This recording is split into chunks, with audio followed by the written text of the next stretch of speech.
RJD विधायक सुधाकर सिंह ने एक बार फिर नीतीश कुमार के इस्तीफे की मांग की। वो पहले भी नीतीश के खिलाफ बयान दे चुके हैं, जिससे नीतीश कुमार की 2024 की चुनावी तैयारियों को झटका लगता है। हालांकि आरजेडी की ओर से सुधाकर सिंह को कारण बताओ नोटिस जारी किया गया था, लेकिन लगता है कि सुधाकर सिंह ने कसम खा ली है कि वो नीतीश की नाक में दम करते रहेंगे, क्योंकि बिहार विधानसभा के बजट सत्र के दौरान उन्होंने फिर से आग उगली और नीतीश कुमार से सीएम पद छोड़ने की मांग कर दी। नीतीश कुमार को बदल देना चाहिए, केवल वह पद पर बने रहना चाहते हैं, बस एक सूत्रीय एजेंडा उनके पास। सुधाकर सिंह यही नहीं रुके, उन्होंने नीतीश की 2024 के लोकसभा चुनाव की तैयारियों पर भी पानी फेरने की कोशिश की, क्योंकि उन्हें लगता है कि नीतीश के पीएम बनने से अच्छा देश में राष्ट्रपति शासन लगना है। इससे बेहतर है कि राष्ट्रपति शासन।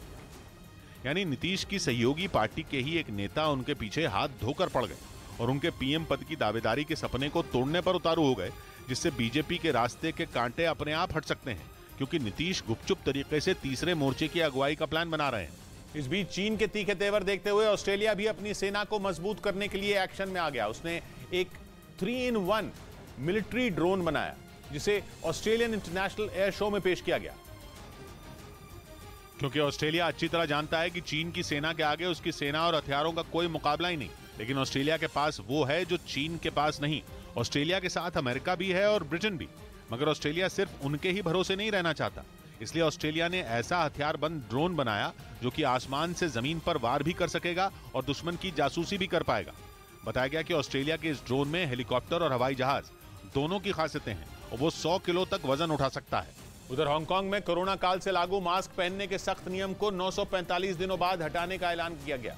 हांगकांग में दुनिया में सबसे ज्यादा समय तक ये नियम लागू रहा, जिसे करीब 3 साल बाद हटाने का फैसला लिया गया। अब हांगकांग में कहीं भी मास्क लगाना जरूरी नहीं होगा। बताया गया कि पर्यटकों को लुभाने के लिए ये नियम हटाया गया, क्योंकि कोरोना की वजह से लागू नियमों से वहां की अर्थव्यवस्था को भारी नुकसान पहुंचा। अगले महीने वहां कई अंतर्राष्ट्रीय कार्यक्रम भी होने वाले हैं। इस बीच बिजली की किल्लत ने दक्षिण अफ्रीका को गृह युद्ध की कगार पर पहुंचा दिया। दक्षिण अफ्रीका में पावर ग्रिड फेल होने की आशंका है।